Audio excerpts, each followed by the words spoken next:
Gloire à Dieu, nous bénissons le Seigneur. Nous sommes infiniment reconnaissants pour la grâce et la fidélité de Dieu dans nos vies, pour sa main de puissance et pour sa protection divine.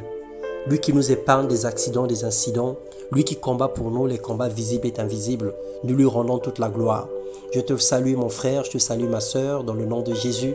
Ce matin, nous allons partager la parole de Dieu sous le thème 4 choses importantes pour une vie chrétienne épanouie. Alors, nous avons 4 choses à faire si nous voulons connaître une vie chrétienne épanouie. Dans Jean 1, le verset 12, la Bible déclare « Mais à tous ceux qui l'ont accepté, à ceux qui croient en son nom, elle a donné le pouvoir de devenir enfants de Dieu. » Donc, elle, la parole. Pour vivre une vie épanouie, alors il faut premièrement naître de nouveau. On devient enfant de Dieu lorsqu'on accepte Jésus-Christ comme Seigneur et Sauveur.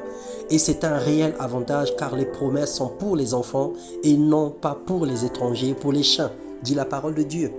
Donc la première des choses, il faut que tu puisses naître de nouveau, que tu acceptes le Seigneur Jésus-Christ comme ton Seigneur et ton Sauveur personnel. Et deuxièmement, tu dois demeurer en Christ. Quand tu es né de nouveau, tu dois demeurer en Jésus-Christ.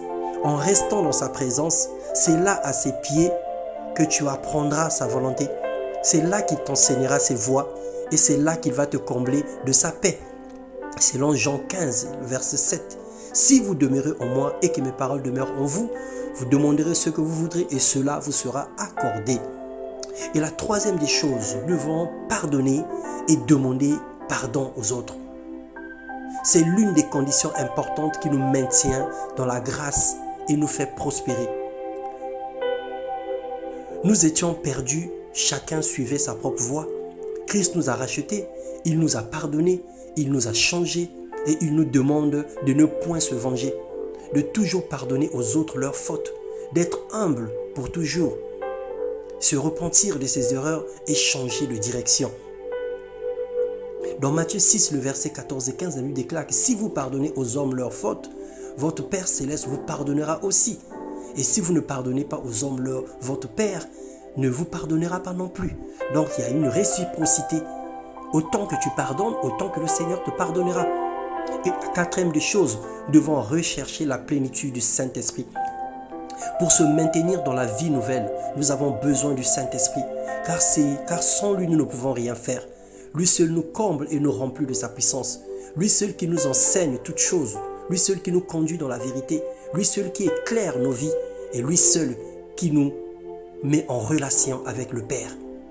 Dans Acte 2, le verset 3, il est écrit, Pierre leur dit, changez d'attitude et que chacun de vous soit baptisé au nom de Jésus-Christ pour le pardon de vos péchés et que vous recevrez le don du Saint-Esprit. Alors, si tu veux vivre une vie chrétienne épanouie, alors ces 3 choses doivent demeurer en toi. Naître de nouveau, demeurer en Christ, pardonner et demander pardon et compter sur le Saint-Esprit. Alors Père, nous voulons reviser notre position avec toi. Nous voulons vivre une vie de grâce avec toi. Nous voulons demeurer en toi pour toujours. Que rien, Seigneur, ne vienne faire obstacle à notre foi. Étends ta main de grâce, touche, Seigneur, tes enfants.